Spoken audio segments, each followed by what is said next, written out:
Salat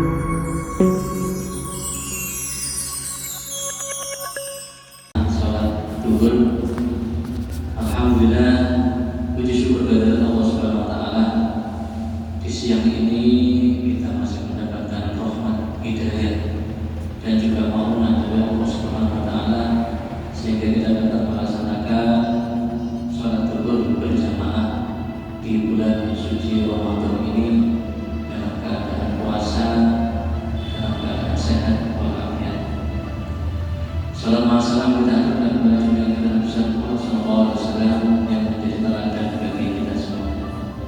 Bapak sekalian, rahmatullah, Rasulullah bersabda, "Al shaimin laisa lahu siyamihi illa ju'un atas."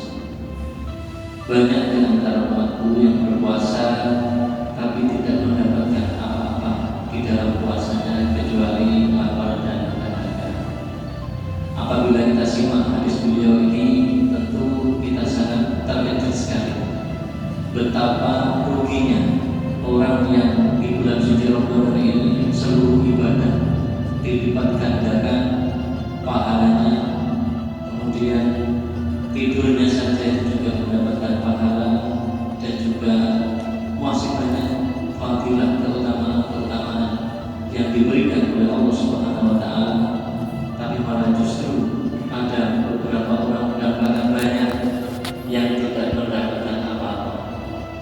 Ini sangat ironis sekali, sangat rugi sekali.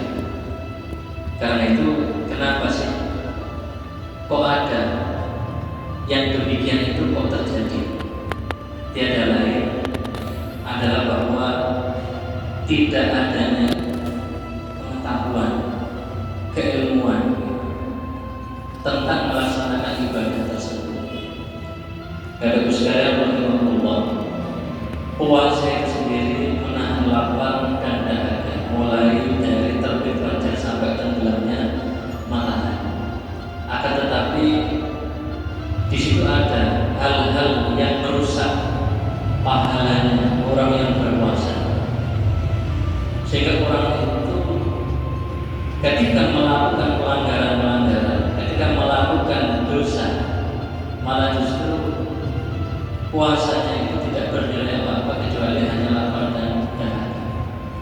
Apa di antara sesuatu yang merusak pahala puasa? Yang pertama adalah berkata dusta,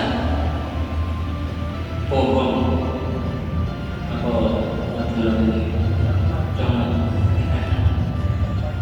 cepat gila ini. Lainnya apabila kemudian dilakukan ketika orang itu dalam keadaan puasa, maka tentu akan membawa dampak yang negatif bagi puasanya, sehingga pahalanya itu akan terkikis dan bahkan bisa berkurang secara keseluruhan. Yang kedua adalah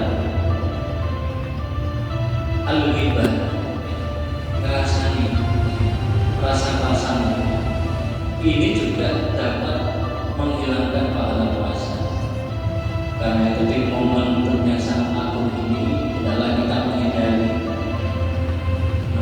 rumpi, jagongan-jagongan yang sekiranya itu mencatut nama orang lain dan dibahas di situ, tanpa kita itu merasa berdosa, malah sebaliknya hal yang kita bahas itu justru akan mengurangi pahala puasa kita. Yang ketiga adalah an-namimah, adu domba, adu.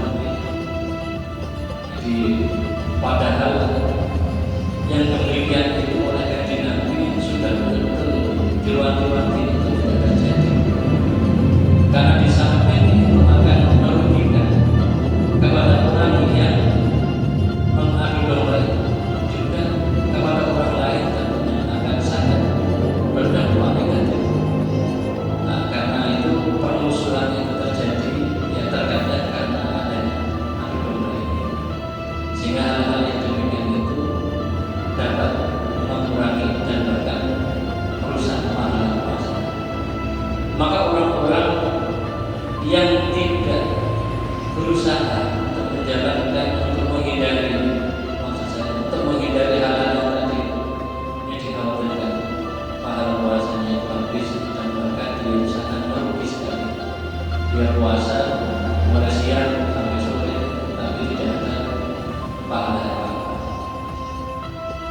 Bapak sekalian rahimakumullah, di samping kita mengetahui tentang hal-hal yang merusak puasa, lebih-lebih kita juga mengetahui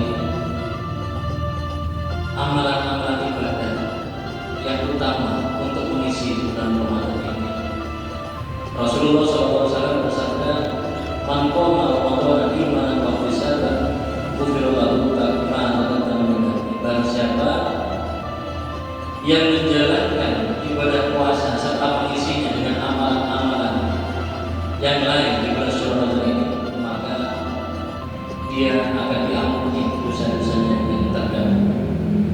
Marilah di kesempatan yang sangat berbahagia ini, mumpung kita masih diberi kesehatan, mumpung kita masih diberi kesempatan, karena tidak semua orang, saya yakin, di hari yang sama pada siang ini itu dapat berpuasa layaknya kita semuanya ini. Banyak di luar sana orang-orang yang sehatnya sehat tapi tidak berpuasa. Nah, maka dari itu ini merupakan rahmat kasih sayang Allah yang diberikan untuk kita semuanya ini. Dikasih kemampuan berpuasa, kasih kesempatan untuk sholat betul berjamaah. Nantinya tentu kita juga mengisinya dengan sholat fardu, sholat tarawih, disambung lagi dengan tadarus, menghidupkan malam-malam Ramadan dengan qiyamul lail, dengan sholat malam. Nah, inilah yang kita harapkan bersama. Mudah-mudahan Allah senantiasa menerima puasa kita, mencatat amal ibadah kita, dan keberkahannya, pahalanya tentu akan kembali kepada kita semuanya. Amin. Mungkin ini yang dapat kita sampaikan pada kesempatan kali ini. Mohon maaf yang sebesar-besarnya, ada kelupaan, kata-kata yang kurang berkenan. Sekali lagi kami dari Bapak Kecamatan Belakang mohon maaf yang sebesar-besarnya. Hadanallahu wa iyyakum ila shiratal mustaqim. Wassalamualaikum warahmatullahi wabarakatuh. Waalaikumsalam warahmatullahi wabarakatuh.